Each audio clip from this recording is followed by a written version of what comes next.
hermanos, muy buenos días hermanas.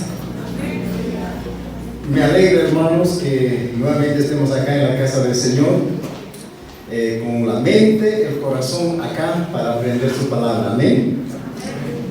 Gracias a Dios, porque sé que muchos no hemos sido tentados con Oruro, no estamos allá, estamos acá, firmes en la fe.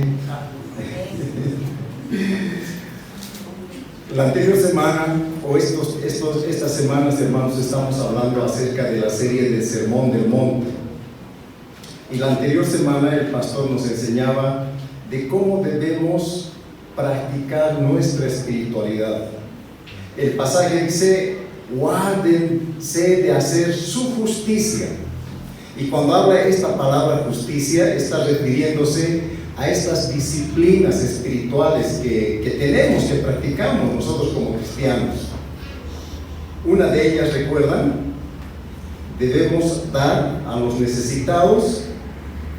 La otra, debemos orar. La otra, ayunar. Y Jesús dice: guárdense, porque no se equivoquen al hacer esto. No lo hagan con otro propósito, sino con lo que está a dar la gloria y honra al Señor. Entonces, el pastor había hablado de que si debemos dar cosa que cuando estemos dando no lo sepa nuestra izquierda, ¿no? O puede ser también al revés, para los que seguramente les gusta también la izquierda, ¿no? Que no le sepa la derecha. Y que cuando oramos, no debemos hacerlo públicamente, dando honor a lo que realmente nosotros estamos aparentando, la religiosidad, sino debemos hacerlo en secreto, delante del Señor. Y el ayuno dice: no lo anuncies cuando ayunes. Lávate la cara, vístete bien y no estés con tu cara de ahí de estar chupando limón, sino estar con una cara sonriente. Y eso es, digamos, lo que nosotros llamamos nuestras prácticas espirituales que nacen del corazón. Nos habló de cómo debemos vivir nuestra espiritualidad. Tan importante, hermanos, es esta parte de la oración. Pero también ahora, en el pasaje siguiendo, vamos a ver cómo Jesús no solamente le interesa cómo debemos hacer nuestra espiritualidad, cómo debemos orar, sino también cómo deben ser nuestras oraciones al Padre. Y yo quiero llevarte con 3 preguntas y quiero que reflexionemos en esto y vayamos un poquito meditando, y esto vamos a analizarlo en el estudio de esta mañana. Cuando tú estás orando o cuando oramos, hermanos, ¿quién es el centro de tu oración? La segunda pregunta es: ¿qué es lo que prioriza nuestra oración? Y finalmente, ¿qué respuesta esperamos? ¿Qué quisiéramos que suceda cuando oramos a Dios? Esto lo vamos a ver, hermanos, bajo el título que lo he titulado al sermón, perdón por redundar, Aprendiendo a orar con Jesús. Y está basado en el libro de Mateo, en el Evangelio de Mateo. Vamos a leerlo todos. Y es un modelo de oración que Jesús nos ha dejado, y este es el modelo que seguramente desde la escuela, la niñez, la escuela dominical, etcétera, la hemos repetido y la conocemos de memoria. Incluso para algunos no es necesario que lo podamos ver y leer allá en la pantalla, ¿verdad? Pero vamos a leerlo, porque a veces siempre nos equivocamos y nos olvidamos. Vamos a ponernos de pie y vamos a leer juntos el texto que vamos a estudiar en esta mañana.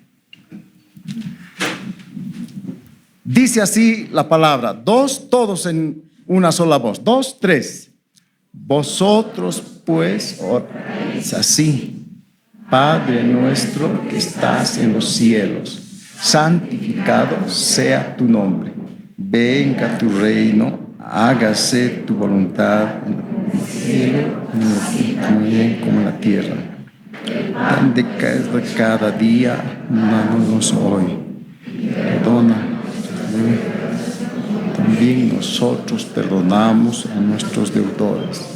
No nos metas en tentación, mas líbranos del mal. Tuyo es el reino, el poder y la gloria, por todos los siglos. Amén.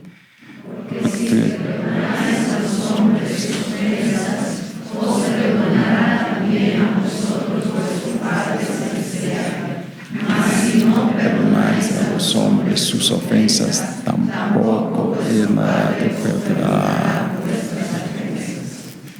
Amén. Tomen asiento, hermanos. Si tuviéramos, hermanos, que resumir todo el texto, yo lo resumiría de la siguiente manera. Y es esto lo que quiero que quede en esta mañana como mensaje del Señor para ti, para todos nosotros. Cuando Jesús nos está enseñando cómo debemos orar, nos está diciendo, hermanos, que nuestra oración debe expresar tres cosas. La primera es que debemos dar honra y gloria al Señor. La segunda es que nos sometemos a la voluntad de Dios. Y la tercera es que dependemos totalmente como sus hijos de Él.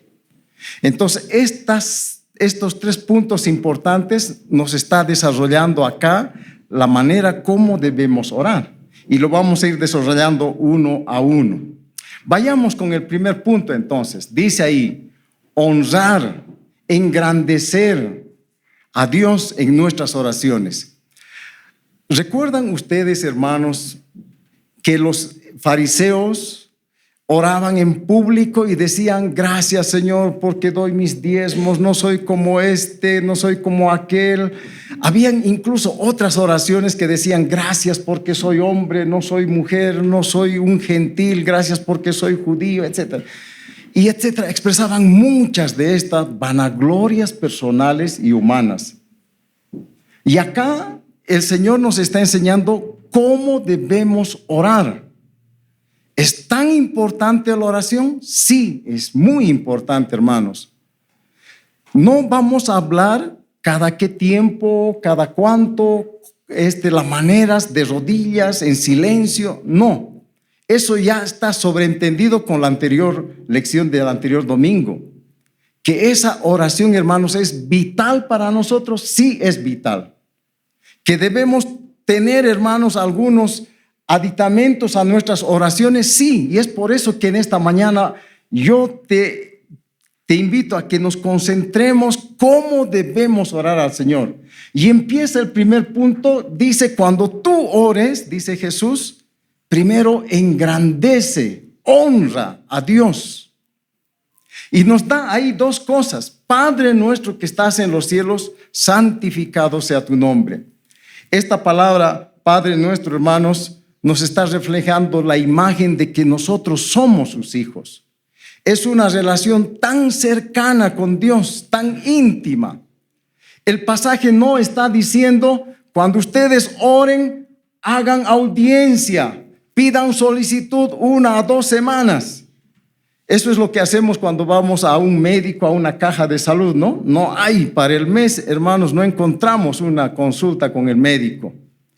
No nos está diciendo tienen que ir ante un rey, ante un todopoderoso, y ustedes que no son nada vayan de esa manera. No, nos está diciendo Él es el Padre y preséntate como hijo.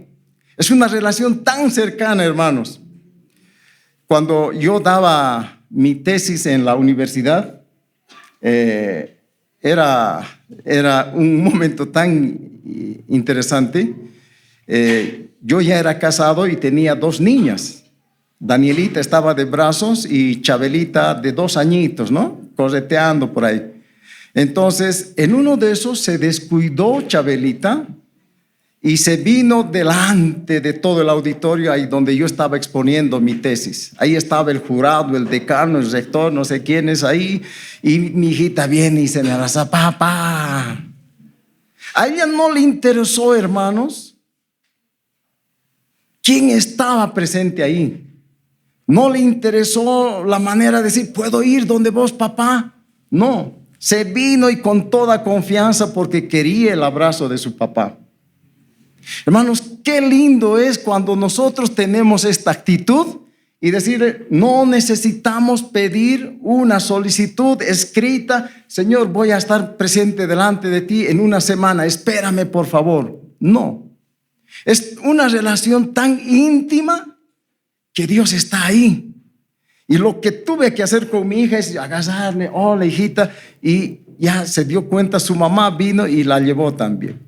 Hermanos, es esa sinceridad cuando expresa Padre nuestro. Él es nuestro Padre. ¿Cómo oramos en nuestras oraciones, hermanos? Damos ese sentimiento a Dios y decirle, Padre, estoy delante de ti. ¿O es que decimos, hola viejo, el flaco de arriba? Eso no es lo correcto, hermanos. Nos estamos dirigiendo al Todopoderoso, al Creador, a nuestro papá que merece el respeto, el cariño. Y eso es lo que Jesús nos está enseñando a nosotros. Cuando ores, di Padre nuestro. Qué linda palabra, hermanos, para acercarnos en oración. Y lo que significa que es nuestro, hermanos, que tampoco es solo de nosotros. Pero que tampoco, hermanos, significa que debemos orar de manera a solas. Está bien, debemos orar a solas, pero también acá nos da la connotación de que debemos orar en grupo, en comunidad. Ahora, ¿estamos bien en esto? La iglesia tiene un culto de oración.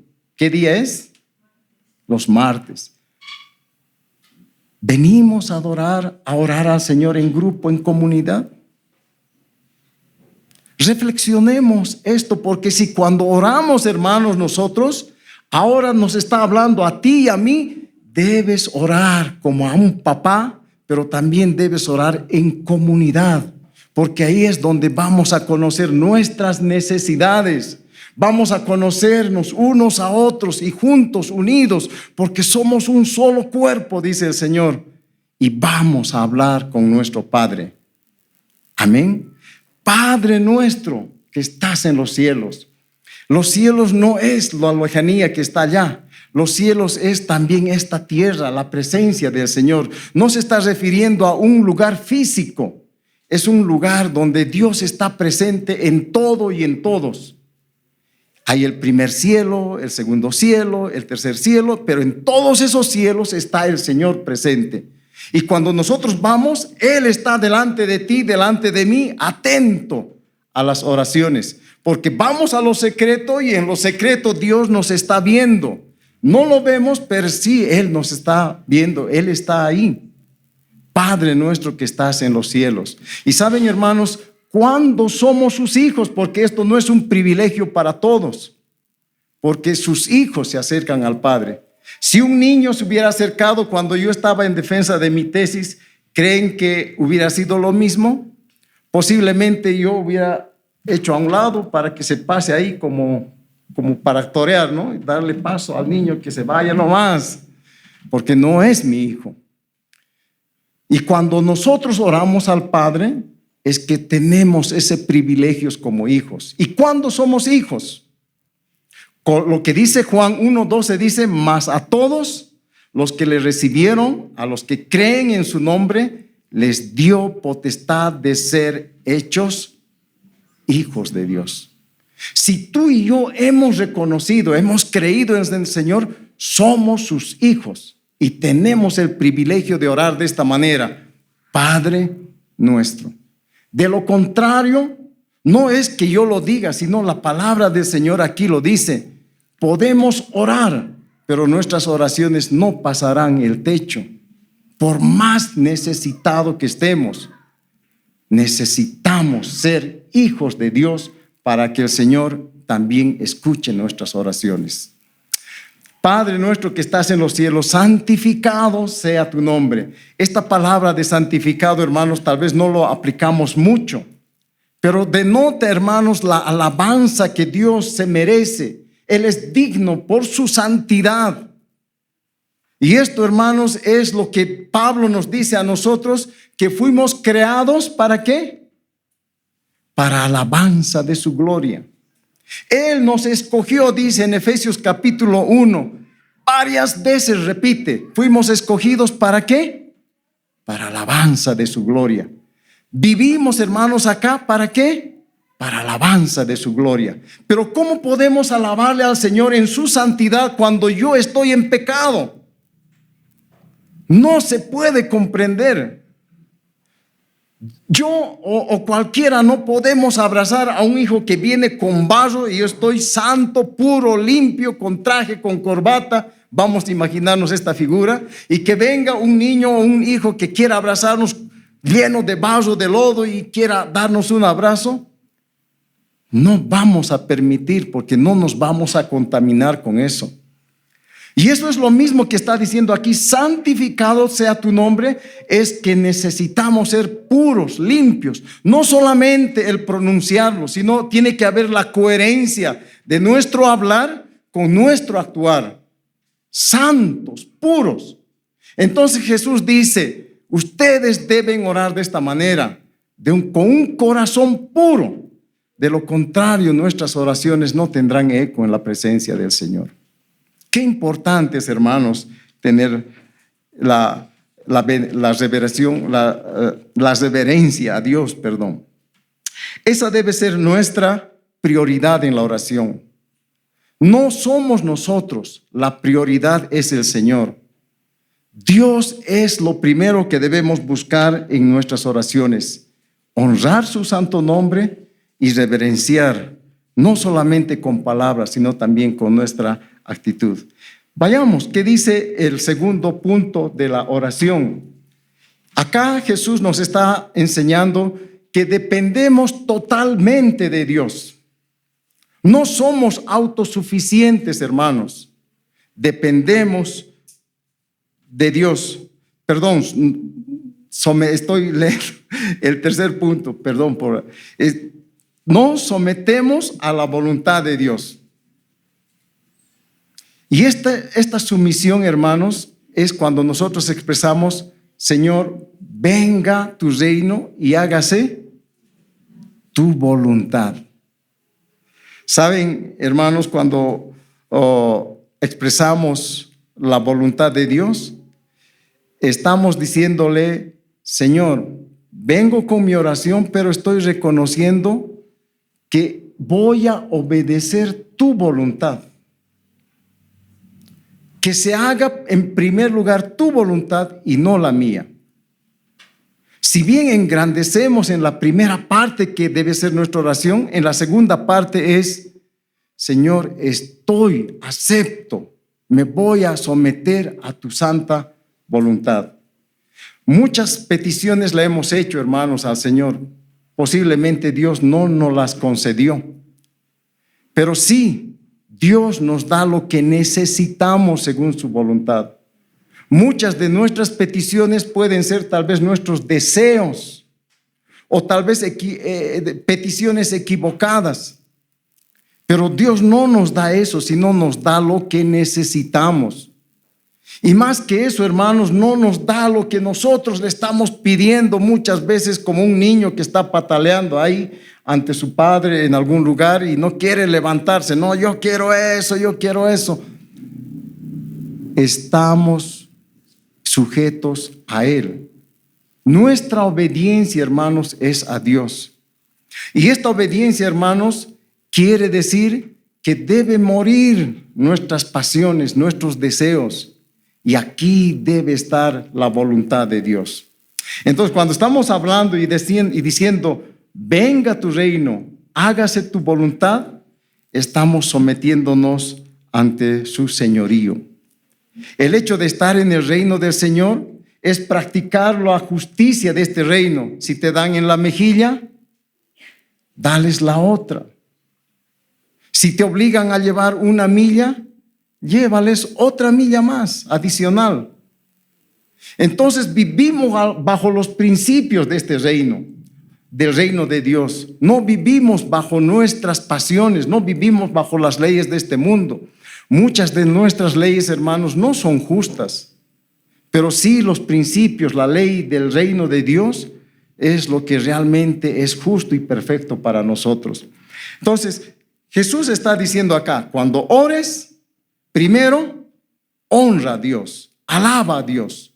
Segundo, cuando tú oras, sométete a su voluntad. Y esto tal vez para muchos estudiosos de la Biblia, teólogos, han dicho de que esta es la prioridad de la oración del Padre Nuestro. Y si esto es así, hermanos, estamos yendo con nuestras oraciones a decirle, Señor, acepto tu voluntad, por más de que me duela, si no lo voy a conseguir mis deseos. Ese es, hermanos, el significado de venga tu reino y hágase tu voluntad. Debemos orar conscientes de que no priorizamos nuestra voluntad, sino la voluntad de Dios. En tercer lugar, hermanos, aquí vemos una dependencia diaria. Dependemos de Dios. Y nuestras oraciones, hermanos, deben expresar esto al Señor. Y aquí hay 3 puntos que me gustaría enfatizarlos. Primeramente, el pan nuestro de cada día. Dicen que, hermanos, el pan no lo vamos a referir nosotros con un pensamiento a un pan físico, un alimento material que tenemos ahí en la mesa diario, sino es la expresión de las necesidades que tenemos nosotros, de las necesidades básicas, esenciales, materiales, físicas, aún espirituales. Dios quiere darnos cuando nosotros dependemos de Él. Así como el pueblo de Israel pasó por el desierto, dependían del maná de Dios cada día. No tenían el maná para todo el mes o para toda la semana, sino tenían cada día. Dios fue fiel con ellos al asignarles cada día el pan de cada día. Y saben, hermanos, cuando nosotros vamos al Señor, el pan nuestro de cada día es cada día. Y no solamente es el pan físico que nosotros podemos imaginarnos por el texto que dice el pan nuestro, sino es, hermanos, es la necesidad que tú tienes. Señor, esta enfermedad que tengo, te la entrego a ti. Señor, tal vez como los jóvenes que ahora están entrando a la universidad, el pan de ellos será, pues, quiero entrar a la universidad, ayúdame. Dame, Señor, ese privilegio de estudiar en la universidad. Hermanos, qué triste ¿no es esa realidad?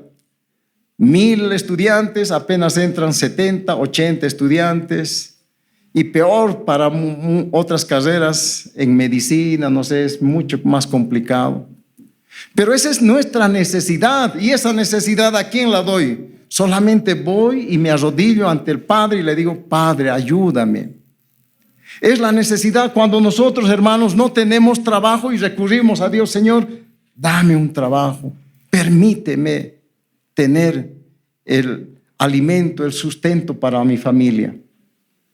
Y saben, hermanos, cuando nosotros vamos por el pan, no es que acá, como dice, dánoslo el pan de cada día y tengo que ir a la hamaca y echarme, el Señor me va a dar, porque la oración dice que dámelo Dios, el pan de cada día. En el Génesis, hermanos, Adán y Eva habían pecado. Y Dios les dice, espinos y cardos te crecerán ahora. Y con el sudor de tu frente, con tu trabajo, comerás. Eso no está ahí, está presente aún para nosotros, hermanos. Pero el Señor, en otras palabras, nos está diciendo, pídeme. Pero así como me pides, también esfuérzate, pon de tu parte. Si quiero entrar a la universidad, soy bachiller, debo estudiar. De lo contrario, ¿dónde está mi sacrificio que Dios va a prosperar? Si yo quiero, hermanos, que mis hijos se porten bien, debo empezar conmigo y decir, Señor, ayúdame, pero yo voy a ser primero el ejemplo. Si voy a tener que enseñarles a orar, yo tengo que empezar a orar en mi casa. Hermanos, no es solamente esperar de Dios, es poner nuestra parte, porque Dios lo ha establecido así. Ustedes se imaginan al pueblo de Israel, Dios les dijo, ustedes van a tener la tierra prometida. ¿Dios les dio así en bandeja, en charola? No.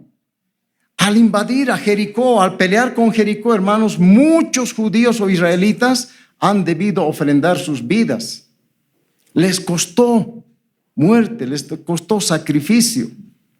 Y hermanos, cuando nosotros pedimos el pan de cada día, no es que Dios nos los va a dar. Esfuérzate, esforcémonos para que Dios prospere, ese pan llegue, esa necesidad podamos alcanzarla en el Señor. Pero también, hermanos, dependemos de Dios por lo que decimos a Él: perdona nuestras deudas, así como nosotros perdonamos. En nuestras oraciones, hermanos, no podemos que nuestras oraciones lleguen a su presencia. No podemos que sea como un incienso grato ante el Señor si hay pecado en nuestras vidas. Incluso la palabra del Señor dice: cuando tú estés en pecado o tengas algo que no está bien con tu prójimo, con tu esposa, con tus hijos, con tu semejante, no traigas tu ofrenda al alfolí. Primero ve y arregla y después trae tu ofrenda. Cuando estamos en pecado, hermanos, no vamos a poder hacer que nuestras oraciones lleguen al Padre.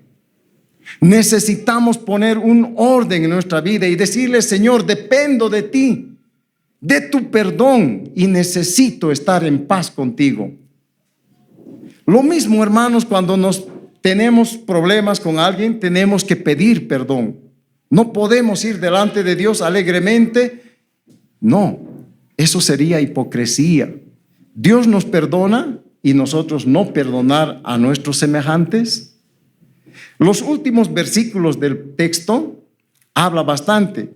¿Cómo quieren que yo les perdone si ustedes no perdonan a sus semejantes? Tal vez esa es la práctica de la oración, así como está la teoría, pero en la práctica tenemos que ir y perdonar a los que nos ofenden. Y hermanos, eso no depende de nosotros, no depende de ellos, sino de nosotros, porque no podemos esperar que ellos vengan. Los principios del reino dicen: ve tú y perdónale. Y nuestra oración, hermanos, tiene que considerar eso. No podemos acercarnos al Señor cuando estamos peleados, aún como esposos. Dice que por esa cuestión nuestras oraciones no son escuchadas con el Padre. Entonces necesitamos el perdón. Y la tercera cosa, hermanos, en este punto es de que nos pide: no nos metas en tentación, mas líbranos del mal. Algunas traducciones, algunas versiones lo traducen esta parte: no permitas que caigamos en la tentación o en pecado. Es que Dios no tienta a nadie, hermanos. Dios nos da las pruebas, sí. Y acá no nos está enseñando y no está queriendo decir el pasaje: Señor, no nos des pruebas. No está diciendo eso, porque no es lo correcto. Porque Dios va a utilizar las pruebas para purificarnos, para saber si realmente le amamos al Señor. A través de las pruebas conocemos nuestra fe, cuánto le amamos al Señor. Entonces acá lo que el texto está diciendo, hermanos, es: Señor, en los tiempos de prueba, dame fuerzas para vencer la tentación, para vencer la prueba y no caer en pecado. Y esa fuerza, esa dependencia, hermanos, no es por mi fuerza, es por la fuerza de Dios, por su Espíritu. Como dice en el Antiguo Testamento, no es con fuerza, no es con máquinas, no es con armamento, sino por el poder del Espíritu. Dependemos de Dios, hermanos, para que el Señor también pueda perdonarnos y no caer en tentación. Líbranos del mal. Hermanos, a veces somos como un amigo que tenía. Dice: para mí, hermano, las mujeres son como hombres, así que no hay ninguna tentación con las mujeres, así que olvídense. Por más de que estén como estén ellas, no causan nada. Pero la palabra dice: mire, el que esté que piense que esté firme, mire que no caiga, dice. Hermanos, necesitamos de Dios. Nuestra pelea no es contra carne y sangre, es contra huestes espirituales. Y que como un león rugiente está alrededor de nosotros buscándonos hacernos caer. Y lo va a hacer, hermanos. No pensemos en nuestra autosuficiencia, de que vamos a salir airosos en las pruebas, sino, hermanos, dependamos del Señor. Amén. Y finalmente, hermanos, la última parte de la oración dice: porque tuyo es el reino y el poder y la gloria por todos los siglos. Hermanos, acá el Señor nos está diciendo de que si tú estás orando, confía en el Todopoderoso. No estamos orando, hermanos, a una imagen, no estamos orando a algo inanimado, no estamos orando a una persona, a una autoridad, estamos orando al Todopoderoso, a su soberanía. Y Él, hermanos, en Él debe depositarse nuestra esperanza, nuestra confianza de nuestras peticiones. Él lo hará conforme a su soberanía, no conforme a lo que nosotros estamos pidiendo. Él sabe qué es lo mejor para ti y para mí. Esperemos en Dios, porque de Él es el dueño de toda su creación. Él es el dueño de tu vida y también de la mía, de todos los que hemos creído en el Señor. Entonces, hermanos, cuando oremos bajo esta enseñanza del modelo de la oración. Y quiero ir a la conclusión. Habíamos empezado nuestro sermón con estas 3 preguntas. ¿Quién es el centro de tu oración? ¿Qué es lo que priorizamos? ¿Y qué esperamos? Entonces podemos concluir de la siguiente manera. Jesús nos enseña a través del Padre Nuestro que el centro de nuestras oraciones, ¿quién es? Dios. No son nuestras necesidades, hermano. No vamos a ir a orar al Señor por lo que le estamos pidiendo y se va a centrar ahí nuestra oración. No, sino el centro es Dios. La prioridad de nuestra oración, hermanos, no es que el Señor resuelva nuestros problemas y necesidades. Es hacer la voluntad de Dios. Y esperamos pues de que la respuesta, hermanos, venga de Dios, de su soberanía, no de nuestras peticiones. Entonces, hermanos, cuando oremos en nuestra cotidianidad, oremos pensando en esto. Oremos pensando de que reconocemos la santidad de Dios, de que nos rendimos a su voluntad, confiamos en Él para nuestras necesidades diarias, buscamos su perdón y perdonamos a otros. Y finalmente pedimos su protección en medio de las tentaciones o de las pruebas.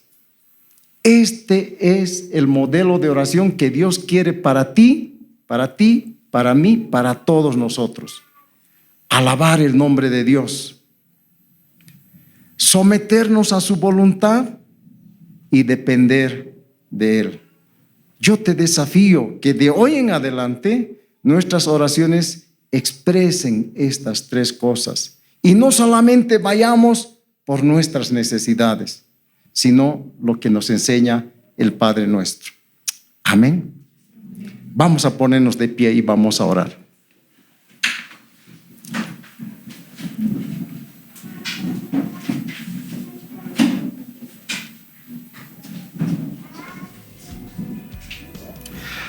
Padre Santo, te damos las gracias porque tú nos enseñas a orar, cómo dirigirnos a ti.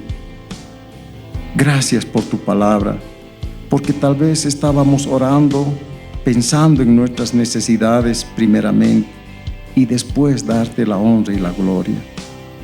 Pero Señor, tu palabra nos enseña que primero eres tú, Señor. el propósito de nuestras oraciones sean alabarte y darte la gloria y sujetarnos, someternos a tu voluntad. Y recién, Señor, queremos expresarte nuestras peticiones y nuestras necesidades, que tú las aceptas, Señor. Pero ayúdanos de en adelante a orar bajo esta guía que encontramos en tu palabra. Gracias por tu palabra de esta mañana. En el nombre de tu Hijo Jesús. Amén. Que el Señor los bendiga. Tomen asiento.